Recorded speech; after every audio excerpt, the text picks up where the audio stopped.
We're on holy soil this morning. Do walk carefully.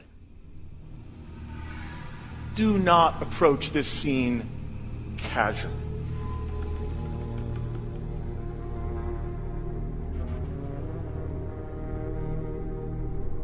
From the beginning, our Savior has been doing the following. He has been forgiving sin.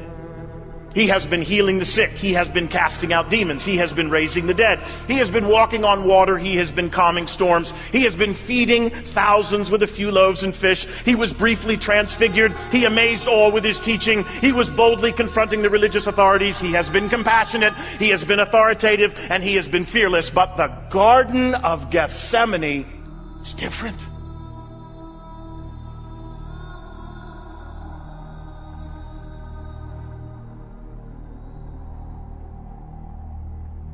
Why now? It's not like his impending death is some surprise to him.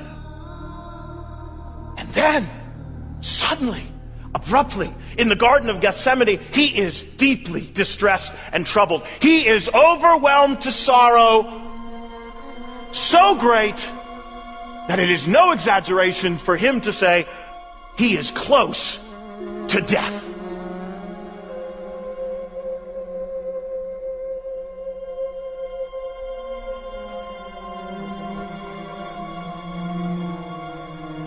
This moment in the garden, the Savior is aware like never before. Now he is facing not simply his own death. He is brought face to face with the horrific reality of bearing our sins and becoming the object of the Father's full and furious and righteous wrath against sin. And this prospect is so horrific. This prospect is so horrific that he cannot remain standing. We read here in great detail, and do not overlook this detail. Verse 35, and going a little farther, he fell on the ground. That's the weight that he's bearing in this moment. He cannot remain standing.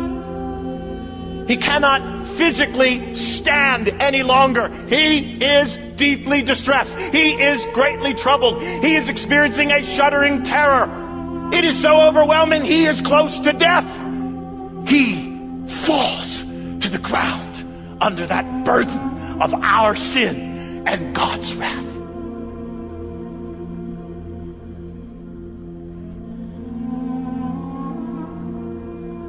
And when he prays, this is what he says. Father, if it's possible, all things are possible with you. Father,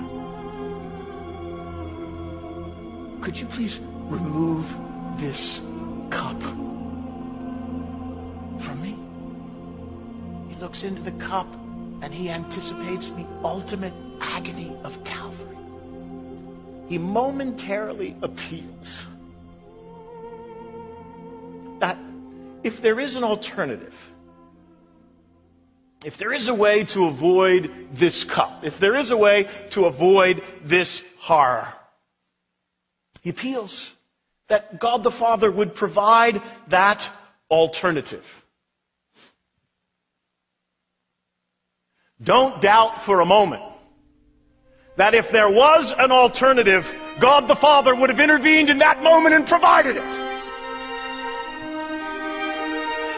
If there was any other way, any other means, any other method, don't doubt for a moment that he would have intervened and provided it. But the silence in this passage is deafening. Heaven is silent. God the Father is silent. Why? Why?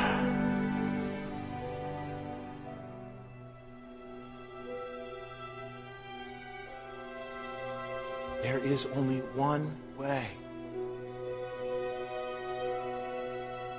to resolve God's holy hostility toward us in our sin and to reconcile us in our wickedness to a holy God.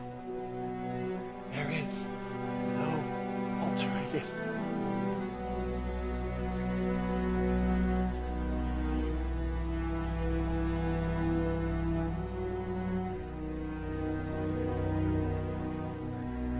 So,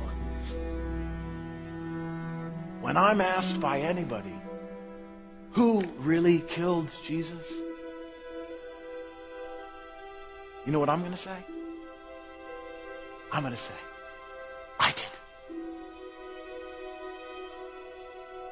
My sin did.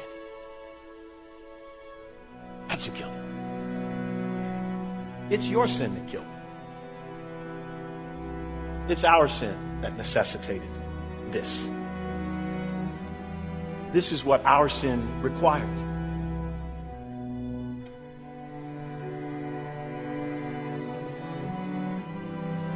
One time I was just imagining just wanting to interrupt him, wanting to intervene. Entering the garden and saying, "Why? What are you doing here?" And his response would have been, "Because of your sin, I'm required to be here. This is how serious your sin is. I must do this. I must go through this. Or your sin remains unresolved. That's what I'm